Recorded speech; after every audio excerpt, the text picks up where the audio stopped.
For the past 7 years, Shedrick Bessent has been an instrumentation engineer at NASA's Dryden Flight Research Center. He currently works on design, development, installation, and testing of research instrumentation for 3 modified aircraft, a Gulfstream III, the Sophia Flying Observatory, and the Akana Predator B unmanned aircraft. He's helped develop and test instrumentation for a wide variety of highly technical aerospace research projects at Dryden during his career. Bessent holds an undergraduate degree in electrical engineering from North Carolina Agricultural and Technical State University and a master's in electrical and computer engineering from Purdue University.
Well, right now I'm working on the new G3 project. This is a brand new aircraft to Dryden. It hasn't been flight tested at all, so it's just right off the factory lot. So it's a lot of fun, a lot of work, but we get to do it from the ground floor up, and there's going to be a lot of learning that's going to take place. It started as a young age. My mom noticed, she's an educator, she noticed that when I had little turbo hoppers or RC cars, I wouldn't just play with them. I would actually take them apart and have the electrical components flying all over the place.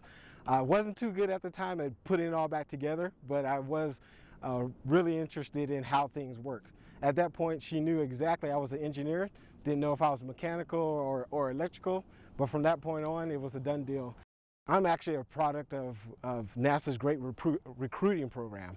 And at the National Society of Black Engineers conference, I came by the NASA booth. I knew an engineer at the time who I graduated with. He was working behind the scenes. He asked myself and my future wife at the time if we'd like to drop off our resumes. Sure did. We came in as a package deal, and the rest is history. One of my biggest challenges was just trying to learn how to do my job the best I could.